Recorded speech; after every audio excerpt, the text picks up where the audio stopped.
Welcome to subject study YouTube channel. अब page number 29 भी open कर लें क्वांटम सीरीज का। जो हमारा क्वेश्चन है, explain total capacity of distribution reservoir. Basically हमें जो सिटी है उसके लिए वाटर हमें डिजाइन करना है कि कितना वाटर चाहिए सिटीज के लिए। तो उस वाटर को स्टोर करने के लिए हमें क्या चाहिए, डिस्ट्रीब्यूशन रिजर्वायर।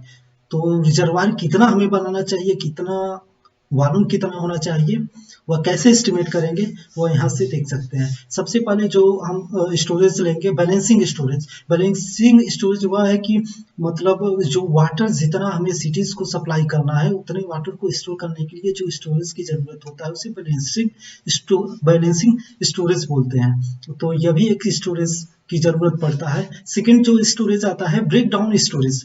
बेसिकली जो ब्रेक डाउन स्टोरेज हुआ है, इमरजेंसी में अगर हमें वाटर की जरूरत रहे तो वह स्टोरेज फुलफिल कर पाए तो उतने स्टोरेज हमें डिजाइन करना होगा। यह भी हमारा एक तरह यह भी हमारा स्टोरेज हो जाएगा। थर्ड जो है फायर स्टोरेज। फायर स्टोरेज मतलब कभी भी किसी सिटीज में अगर आग या पर्टिकुलर प्लेस पे, तो हमारे पास सफिशियंट वाटर होना चाहिए कि वो आग को बुझा दे। तो उतने वाटर को स्टोर करने के लिए क्या चाहिए, हमें एक एडिशनल वॉल्यूम चाहिए। और तो यह हमारा तो उस मतलब वॉल्यूम ऑफ वाटर को क्या बोलेंगे, फायर स्टोरेज। यहाँ पे देख सकते हैं। और तीनों को हम ऐड कर देंगे। जब हम टोटल वॉल्यूम फाइंड करेंगे, स्टोरेज का वॉल्यूम फाइंड करेंगे तो तीनों को ऐड कर देंगे। ये हमारा क्वेश्चन हो गया। अगला जो है, explain the balancing reservoir, describe the method of calculating capacity of balancing reservoir. Basically balancing reservoir concept service. यहाँ पे लिखा है कि पेज नंबर क्वेश्चन नंबर 2.6 यह तो हो चुका है। यह अब हम मेथड देखेंगे कि कैसे बैलेंसिंग रिजर्वायर को एस्टिमेट करेंगे। बेसिकली एग्जैक्ट तो हमें पता नहीं है कि फ्यूचर में पॉपुलेशन कितना है, कितने के हिसाब से हमें डिजाइन करना है। तो बेसिकली हम पास्ट डाटा के हिसाब से हम डिजाइन करेंगे। तो पहला जो मेथड है वो मास कर्व मेथड है। मास कर्व मेथड में यहाँ पे बता, सबसे पहले हमें 3 डाटा की जरूरत होता है। एक तो इनफ्लो को हम को सप्लाई बोलते हैं, आउटफ्लो को हम डिमांड बोलते हैं। तो इनफ्लो और आउटफ्लो की डाटा हमें चाहिए। और तीसरा जो डाटा चाहिए उस समय का डाटा चाहिए कि इतने समय पे इतना इनफ्लो होगा, इतने समय पे इतना आउटफ्लो। Outflow means demand.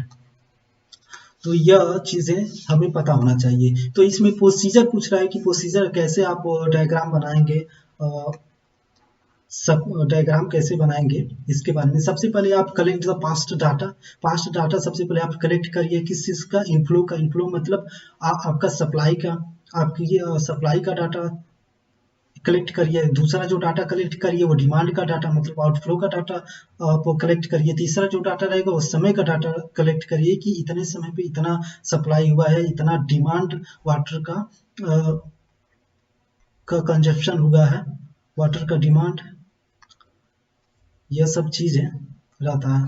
तो यह सब तीनों डाटा आप कलेक्ट कर लिए। तो उसके बाद क्या करिए, सबसे पहले आप ग्राफ बनाइए। किसकी वजह से, जो फर्स्ट जो है सप्लाई वर्सेस टाइम। सप्लाई मतलब सप्लाई को वर्टिकल एक्सिस पे बनाइए और जो जो टाइम रहेगा वो हॉरिजॉन्टल एक्सिस में रहेगा। सप्लाई का जितना भी डाटा रहेगा वो कम्युलेटिव डाटा फॉर्म में बनाइए। सबसे पहले कम्युलेटिव निकालिए उस सप्लाई का, और फिर टाइम वर्सेस डायग्राम बनाइए। डायग्राम बन गया इसका सप्लाई वर्सेस टाइम। तो यह एक आपका फर्स्ट डायग्राम होगा। सेकंड जो डायग्राम बनाएंगे वो demand versus cumulative demand versus time बनाएंगे। इन दो डायग्राम को फिर सुपर इम्पोज कर देंगे तो हमारा जो डायग्राम आएगा वो इस तरह का रहेगा। देख सकते हैं हम, कम्युलेटिव डिमांड और सप्लाई हो गया, यहाँ पे हाउस टाइम हो गया। यह जो हमेशा जो सप्लाई का जो कर्व रहेगा वो हमेशा लीनियर रहेगा। यहाँ पे देख सकते हैं यह हमेशा लीनियर रहेगा। और देखिए यह डिमांड का कर्व है, यह डिमांड का कर्व। डिमांड का हमेशा वेरी करता रहेगा क्योंकि कंजप्शन ऑफ वाटर जो सिटी का रहेगा वो समय के साथ वेरी करता रहेगा। कभी पीक पे रहेगा तो कभी कभी मतलब बहुत ज्यादा लोअर हो जाएगा। यह सारा चीज है। तो जब यहाँ पे देख रहे हैं कि जब सप्लाई का, यह इसे हम सप्लाई लाइन बोलते हैं, इसे डिमांड लाइन बोलते हैं। और जो सप्लाई लाइन है अगर डिमांड लाइन से एबव है तो उसे बोलेंगे एक्सेस सप्लाई। अगर यहाँ पे देख रहे हैं डिमांड लाइन एक्सेस मतलब डिमांड लाइन और सप्लाई लाइन से ज्यादा है तो उसे क्या बोलेंगे, एक्सेस डिमांड बोलेंगे। फिर इन दोनों के बीच में आप देख लीजिए, इन दोनों के बीच का डिफरेंस आप फाइंड करिएगा। मैक्सिमम कितना हाइट्स होगा, मैक्सिमम कितना डिफरेंस है इनके बीच का पिक। यहाँ पे इसे हम ऑर्डिनेट्स बोलते हैं। मैक्सिमम ऑर्डिनेट बोलते हैं। फिर सेम यहाँ पर भी मैक्सिमम ऑर्डिनेट फाइंड करिएगा, तो इन दोनों को ऐड कर देंगे तो E प्लस भी मतलब इतना वाटर की ज़रूरत होगा हमें सिटीज़ में सप्लाई करने के लिए। तो जितनी वाटर की ज़रूरत होगा उतनी वॉल्यूम ऑफ टैंक हम डिज़ाइन करेंगे, स्टोरेज डिज़ाइन करेंगे। इसका न्यूमेरिकल देखेंगे तो और अच्छे तरीके से समझेंगे। यहाँ पे देख सकते हैं यह जो डायग्राम है बेसिकली यह तो 24 आवर्स वाटर सप्लाई के लिए है, यह बेसिकली इंटरमीडिएट वाटर सप्लाई के लिए, मतलब एक पर्टिकुलर टाइम में वाटर फ्लो कर रहा है। जैसे 8 AM से स्टार्ट हो रहा है, 8 PM तक वाटर सप्लाई हो रहा है। तो बेसिकली जहाँ से भी वो स्टार्ट होगा, यहाँ पे देखिए वाटर सप्लाई यहाँ 8 AM से हो रहा है, तो इसका डायग्राम यहाँ से बनना स्टार्ट हो गया, यहाँ से यह बन गया। फिर डिमांड का आपने कर्व बना लिया, फिर दोनों को सुपर इम्पोज करके देख लिया, यह हमारा मैक्सिमम ऑर्डिनेट मिल गया है। इस यहाँ पे भी मैक्सिमम ऑर्डिनेट, यहाँ पर भी मैक्सिमम ऑर्डिनेट मिल गया। इन दोनों को ऐड कर देंगे तो टोटल स्टोरेज हमें मिल जाएगा। यह हो गया। हम न्यूमेरिकल देखते हैं। बेसिकली अब जो अगला मेथड है वाटर स्टोरेज डिमांड को और सप्लाई को फुलफिल करने के लिए जितना वाटर स्टोरेज की जरूरत होगा डिजाइन करने के लिए क्या है, एनालिटिकल मेथड है। बेसिकली इस मेथड में कुछ नहीं करना है। सबसे पहले आपको कम्युलेटिव हाउरली डिमांड फाइंड करना होगा, फिर कम्युलेटिव हाउरली सप्लाई फाइंड करना होगा, और यह देखना होगा कि किस टाइम पे मैक्सिमम पीक है, मतलब एक्सेस डिमांड कब होगा, किस टाइम पे एक्सेस सप्लाई कब होगा। उन दो टाइम को सिलेक्ट कर लिए, फिर एक्सेस सप्लाई और एक्सेस डिमांड को ऐड कर दीजिए, वही आपका मैक्सिमम स्टोरेज हो जाएगा। इस तरह यह बेसिकली इसमें डायग्राम बनाने की जरूरत नहीं पड़ता है इस मेथड में। हमारा यह जो क्वेश्चन है 2.8, a town with a population of 1 million has continuous water supply, average supply is 270 LPCD litre per capita per demand है, तो पर डे है। The water being supplied by directly pumping the total supply of those 270 LPCD phase as below. देख रहे हैं time है 5 AM to 11 के 5 AM से 11 AM के बीच में वाटर सप्लाई 90 LPCD है, मतलब एक व्यक्ति इतना मतलब per capita 90 litre water use कर रहा है। यह टाइम है बेसिकली, यह कंजप्शन का टाइम है, डिमांड का डाटा है। और water is supplied from the treatment plant at uniform rate of 11.25 million liters per hour for all 24 hours. Find the capacity of the reservoir required for the distribution of water. तो इन सब इसमें data given है। इसका सबसे पहले हम diagram बनाएंगे। तो सबसे पहले यह समझ लेते हैं कि हमने कितना वाटर सप्लाई किया, तो टोटल वाटर सप्लाई कैसे पता चल जाएगा। तो इसमें बताया है कि टोटल पॉपुलेशन क्या है 1 मिलियन, एवरेज जो सप्लाई कर रहे हैं वो 270 LPCD कर रहे हैं, मतलब यह तो पर कैपिटा मतलब एक व्यक्ति इतना वाटर है, एवरेज 270 वाटर यूज कर रहा है। तो इनको टोटल पॉपुलेशन से मल्टीप्लाई कर देंगे तो हमें टोटल सिटी का वाटर कितना सप्लाई किए यह हमें पता चल जाएगा। तो यहाँ से यह मिलियन लीटर में हमने यह डाटा ले लिया। फिर उसके बाद से अब जो रहेगा यह डाटा, यह टाइम और LPCD फाइंड करेंगे, यहाँ पे रख लेंगे टाइम और पर कैपिटा कंजप्शन LPC, यहाँ पे डाटा बना लिए और देखेंगे कि 5 AM to 11 AM के बीच में टोटल कितना वाटर कंज्यूम किया। तो यह तो एक व्यक्ति के लिए, हमारा टोटल पॉपुलेशन 1 मिलियन है, तो इसमें 1 मिलियन का मल्टीप्लाई कर देंगे तो यह 19 मिलियन लीटर हो जाता है इतना वाटर। उसी तरह फिर 11 AM to 3 PM के बीच में टोटल कितना वाटर कंज्यूम हुआ, तो पर कैपिटा जो वाटर है वो 54 है, तो फिर उसमें 1 मिलियन जो पॉपुलेशन से मल्टीप्लाई कर देंगे 54 आ जाएगा।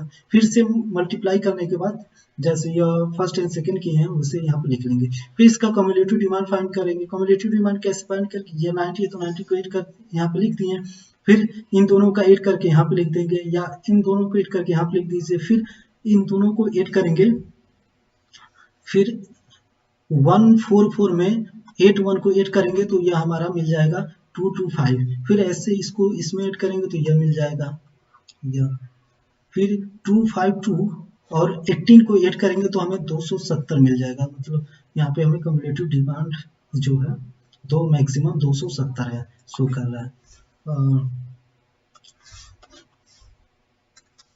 अब यहाँ पे देख सकते हैं बेसिकली अब हमने ग्राफ डायग्राम बनाया, यह हमारा टाइम का है हॉरिजॉन्टल एक्सिस पे, यह हमारा cumulative flow in millions litre है जो सप्लाई को भी शो कर, यह सप्लाई बेसिस सप्लाई भी रहेगा, यहाँ पे डिमांड भी रहेगा। यह जो डॉटेड लाइन है ये हमारा सप्लाई का लाइन है, यह जो कर्व दिख रहा है वो क्या है हमारा डिमांड का लाइन है, डिमांड का कर्व है। बेसिकली जो यह लीनियर हमेशा किसका रहेगा, सप्लाई लाइन का रहेगा, और जबकि यह डिमांड का कर्व क्या होता है, वेरी करता रहेगा, यह एग्जैक्ट लीनियर नहीं होगा, लेकिन ये डिमांड का जो सप्लाई का रहेगा वो लीनियर रहेगा, यहाँ पे देख सकते हैं। तो बेसिकली जो डाटा हमने कम्युनिटी डिमांड का फाइंड किया है वो सब डाटा यहाँ पे इस फिट करके हमने ग्राफ डायग्राम बना लिया, यहाँ पे एक कर्व बना लिया है, और फिर कर्व बनाने के बाद supply basis and demand line को फिर देख रहे हैं कि हमारा कहाँ मैक्सिमम ऑरिजिनेट है। तो बेसिकली इस क्वेश्चन में जो दिया है तो डायरेक्टली यहाँ पे बता दिया मैक्सिमम ऑरिजिनेट यहाँ पे है, तो यह हमारा इतना लीटर हो गया 41 मिलियन लीटर्स। तो इतने लीटर्स आप वाटर की जरूरत होगा सिटी के लिए, और इतना ही टैंक भी हम डिजाइन करेंगे। बेसिकली आप कंफ्यूज होंगे कि हमें लगता है कि यहाँ पर भी होगा, यहाँ पर भी हो सकता है, यहाँ पर भी हो सकता है, आपने ग्राफ बनाया, आपको लगेगा कि यहाँ पर भी है, यहाँ पर भी है, और यहाँ पर भी है। तो सबसे पहले तीनों का डिफरेंस फाइंड कर लीजिए। यहाँ पे आपका 40 आ गया, और मान लीजिए यहाँ पे एज्यूम कर लीजिए कि यहाँ पे 41 आ गया, और यहाँ पे 39 हो गया। तो मैक्सिमम तीनों में जो रहेगा वही हो जाएगा। तो मैक्सिमम यह है, तो यहाँ पे यह हो गया हमारा 41 लीटर्स। ठीक है। बेसिकली अब अगला जो क्वेश्चन हमारा है, यहाँ पे देख सकते हैं, distribution reservoir is to be design for a locality of a town for 1200 persons. The average supply may be assumed 250 LPCD. The pattern of demand is as follows. यहाँ पे देख सकते हैं 7 AM to 8 AM तक जो water supply हो रहा है वो 30% of daily supply, 30% of day supply, मतलब जितना वाटर हमने सप्लाई किया उसका 30%। फिर 8 AM to 5 PM के बीच में 35% ऑफ सप्लाई, 30%, 5% सबका। यहाँ पे देखिए the pumping is to be done at constant rate 8 hour per day, मतलब जो वाटर हम सप्लाई कर रहे हैं 24 आवर्स नहीं है, बल्कि एक पीरियोडिकली टाइम में है। देख रहे हैं 8 AM to 4 PM के बीच ही सिर्फ है वाटर पंप ऑपरेट हो रहा है, मतलब वाटर जो सिटी को सप्लाई कर रहे हैं वो सिर्फ 8 आवर ही कर रहे हैं एक दिन में। तो यहाँ पे आप देख सकते हैं सबसे पहले आपका कितना वाटर आपने सप्लाई किया, सबसे पहले यह चीज़ें फाइंड कर लेते हैं। सबसे पहले 1200 LP 1200 क्या था, 1200 पर्सन है, इतना वाटर मतलब उस सिटी में, और 250 LPCD है, मतलब एक व्यक्ति 250 लीटर वाटर यूज कर रहा है। तो हमें टोटल कितना वाटर चाहिए, हमें टोटल वाटर चाहिए ना कि कितना उस सिटीज में लग रहा है, उस मतलब उस एरिया में। तो 1200 का मल्टीप्लाई कर दिए तो इतना हमारे पास मिल गया। ये लीटर पर हावर है, बल्कि ये लीटर पर डे होगा, हावर नहीं होगा, लीटर पर डे। इतना वाटर यूज हो रहा है लीटर पर डे एक दिन में, सप्लाई हमें पता चल गया। उसके बाद सप्लाई, और जो यह तो पर डे मतलब 24 आवर्स के लिए है कि इतना वाटर कंज्यूम हो रहा है, इतना वाटर हम सप्लाई कर रहे हैं सिटी में। बेसिकली जो क्वेश्चन में जो है, यहाँ पे क्वेश्चन में देख सकते हैं, वह बोल रहा है कि सिर्फ हम वाटर जो है एक दिन में 8 आवर ही यूज कर रहे हैं। तो फिर क्या करेंगे हमें, तो फिर हमें इसमें डिवाइड कर देंगे, इसमें हम टोटल 8 आवर का डिवाइड कर देंगे। तो हमें पता कि यहाँ पे 8 आवर का डिवाइड किया है, 8 आवर का डिवाइड कर देंगे तो हमें पता चल गया कि पर आवर जो हम सप्लाई कर रहे हैं 37500 लीटर पर आवर यहाँ पे हमें मिल गया। यह हमारा उतने टाइम के बीच में, मतलब 8 AM to 8 PM। यह जो सप्लाई ऑफ वाटर है सिर्फ 8 AM से 8 PM के बीच का है, नॉट 24 आवर्स। यहाँ से यह हमने सप्लाई का भी, अब सप्लाई का भी हमें पूरा डाटा मिल गया, तो हमने सप्लाई का सबसे पहले बना दिया। 8 सप्लाई का लीनियर कर्व रहेगा, तो यहाँ 8 AM है, और यहाँ पे 1 3 मतलब यहाँ कहीं ना कहीं बेसिकली यहाँ पे 1 मिनट जो हमारा है, यहाँ पे 8 AM to 4 PM है। मैं यहाँ पे लिखा हूँ 8 PM, जबकि 4 PM है, 4 PM ये हो गया हमारा करेक्ट। अब 8 AM से 4 PM के बीच में टोटल 8 आवर्स है, टोटल 8 आवर्स से हमने डिवाइड कर दिया, तो हमें पता चल गया कि इतना वाटर हमने सप्लाई किया 8 घंटे में। तो इसका डायग्राम हमने बना लिया 8 AM से लेके 4 PM तक यहाँ पे देख सकते हैं। ये डायरेक्टली वोल्टेज अब डिमांड कर्व एस्टिमेट करते हैं। अब डिमांड कर्व एस्टिमेट करना है, बाकी डिमांड कर्व कहाँ से एस्टिमेट होगा, यहाँ से डिमांड कर्व यहाँ से एस्टिमेट करते हैं। 7 AM to 8 PM के बीच में क्या बोल रहा है कि 30% ऑफ सप्लाई, 30% ऑफ सप्लाई आपने कितना सप्लाई किया, और वो भी बोल रहा है कि डे में बोला है। आपको याद रखना होगा यह डे में है। अगर यही बोलता कि इस हावर में सप्लाई है, तब तो हम जो इसकी जो यहाँ पे यह वैल्यू की जगह पे हम इस वैल्यू को सिलेक्ट करते हैं, इस वैल्यू को सिलेक्ट करते हैं, बल्कि वह बोल रहा है कि 30% of the day of supply. तो यह हमारा डेज में है, तो इसे हमने यहाँ पे ले लिया। अब इसका मल्टीप्लाई इसमें कर देंगे तो हमारा यहाँ पे इसकी वैल्यू हमने लिख दिया 90, मल्टीप्लाई कर देंगे। इस परसेंटेज है तो डेसिमल में चेंज करके मल्टीप्लाई करके यहाँ पे हमने डाटा लिख लिया। लिखने के बाद अब क्या करेंगे, कम्युलेटिव डिमांड फाइंड करेंगे। 90 to 90 और 90 में इसे ऐड करेंगे तो फिर हमें मिल गया 195। फिर इसे इसमें 90 में ऐड करेंगे तो फिर हमें ऐड करने के बाद मिला 285। फिर 285 में 15 को ऐड करेंगे तो हमें मिल जाएगा 300। अब इन डाटा को हम ग्राफ पे प्लाटेंगे। ग्राफ पे यहाँ पे देख सकते हैं, इन डाटा को ग्राफ पे जब हम प्लाटेंगे यहाँ पे देख सकते हैं। और टाइम 8 AM to 8 AM के बीच, 7 AM के बीच में, 7 AM to 8 AM के बीच है, तो वह डाटा हमने यहाँ पे बना दिया। फिर यहाँ पे एक एस्टिमेट कर दिया है, फिर इस यहाँ पे एस्टिमेट कर दिया, यहाँ पे एक मार्क कर दिया, और सभी को हमने ऐड कर दिया। लीनियर नहीं ऐड करना है, जबकि आपको यहाँ पे डाटा में फिर उस डिमांड कम्युनिटी डिमांड डाटा से हमने यह ग्राफ बना लिए। अब ग्राफ बनाने के बाद अब फिर सप्लाई लाइन और डिमांड लाइन के बीच का देखेंगे मैक्सिमम ऑर्डिनेट कहाँ है। एक इस पॉइंट पे डायरेक्टली इस क्वेश्चन में सोल्यूशन है तो डेफिनेटली बनाया है, नहीं तो हम लोग खुद अगर अलग से करते तो पता करते किस जगह पे है। तो यहाँ पे डायरेक्टली गिवन है मैक्सिमम ऑर्डिनेट यहाँ, तो इसका मैक्सिमम ऑर्डिनेट हमने सिलेक्ट कर लिया। यह हो गया। और सेकंड जो हमारा मैक्सिमम ऑर्डिनेट है यहाँ से लेके यहाँ तक है, एक यह है और एक यह मैक्सिमम ऑर्डिनेट। ग्राफ यहाँ पे इंटरसेक्ट कर रहा है, तो यह हमारा मैक्सिमम ऑर्डिनेट्स है। ये दोनों ऑर्डिनेट्स को ऐड कर देंगे तो टोटल वॉल्यूम, मतलब इतना वाटर हम सप्लाई कर रहे हैं, जितना वाटर सप्लाई करेंगे उतने स्टोरेज, हमारा स्टोरेज उतना ही होगा टैंक का। यह बेसिकली हमारा क्वेश्चन, यह क्वेश्चन हो गए हमारे सॉल्व हो चुके हैं। अब अगर नेक्स्ट क्वेश्चन है, calculate the storage required to supply the demand shown in the following table in the inflow of water to the reservoir is maintained at a uniform rate through 24 hours. यहाँ पे देख सकते हैं तो water जो supply हो रहा है 24 आवर्स से हो रहा है। इसमें सप्लाई का पर कैपिटा डिमांड कितना वाटर सप्लाई की इसमें गिवन नहीं है, इसमें फाइंड करते हैं। सबसे पहले देखिए एवरेज पंपिंग रेट फाइंड कर लेते हैं। तो सबसे पहले कितना वाटर आपने सप्लाई किया, कितना वाटर का डिमांड है सिटी का, तो इस सबका ऐड कर लेंगे, इन सबको ऐड कर लेंगे। तो यहाँ पे देख रहे हैं सबसे पहले हाउरली इंडी, यहाँ से यह सब लिख रहे हैं एक कॉलम में। सेकंड कॉलम में डिमांड लिख लेंगे, इनको ऐड कर लेंगे। ऐड करने के बाद 5.04 आ गया। अब 5.04 वाटर क्या है, सिटीज को सप्लाई कर रहा है। तो हमें तो सबसे पहले पंपिंग रेट फाइंड कर लेते हैं। तो पंपिंग रेट फाइंड करने के लिए क्या करेंगे, जो इतना डिमांड है उसे 24 आवर से डिवाइड कर देंगे, तो हमें 0.21 मिलियन लीटर पर आवर हमें पता चल गया कि जो ऑपरेटिंग स्पीड है पंप का वह यह है, मतलब जो वाटर सप्लाई कर रहे हैं इतने रेट से कर रहे हैं। तो उसे एक कॉलम में लिख लेंगे और सबका रेट एक समान है, पंप तो एक समान है। तो रेटिंग हर टाइम पे जैसे 0 to 4 आवर के बीच में जो डिमांड है 0.48 है और पंप उतना ही ऑपरेट हो रहा है यहाँ पे। अब देख रहे हैं कि जो डिमांड है 0 to 4 आवर में वो 0.48 आवर का है, और यहाँ पे जो पंपिंग रेट है 0.281 का है।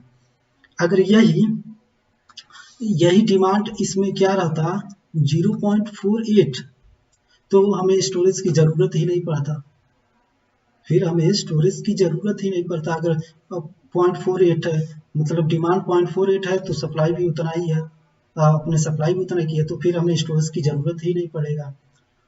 तो बेसिकली जो एक्चुअल में है वो हमारा पंपिंग की स्पीड क्या है 0.21, तो 0.1 और बाकी जो इसमें से माइनस आप करेंगे तो बचा 0.278। तो इतना वाटर तो हमें सप्लाई करना होगा ना सिटीज को। तो इतने वाटर के लिए हम क्या चाहिए, स्टोरेज चाहिए, हमें स्टोरेज डिजाइन करना होगा। तो बेसिकली इसमें से हमने माइनस कर दिया तो हमें 0.2, फिर यहाँ पे हमने माइनस कर दिया तो ये मिल गया। फिर इन दोनों को माइनस कर दिया यहाँ से, फिर यहाँ से माइनस करेंगे या माइनस करेंगे तो बेसिकली यहाँ से यह चीज़ें, और फिर इनको सबको ऐड कर लिया। ऐड करने पे हमें पता चल गया 3.78 मिलियन लीटर की ज़रूरत हमें पड़ेगा, एक्स्ट्रा सप्लाई करना होगा सिटीज़ में। तो 3.78 मिलियन लीटर वाटर में सप्लाई करना होगा सिटीज़ में। तो इतने जितना मतलब वाटर सप्लाई करना होगा तो उतना ही क्या होगा, हमें स्टोरेज डिज़ाइन करना होगा। तो इतना का हम स्टोरेज डिज़ाइन करेंगे। बेसिकली हमारा यूनिट कंप्लीट हो गया। नेक्स्ट वीडियो लेक्चर में हम थर्ड यूनिट के बारे में बात करेंगे। Thank you so much.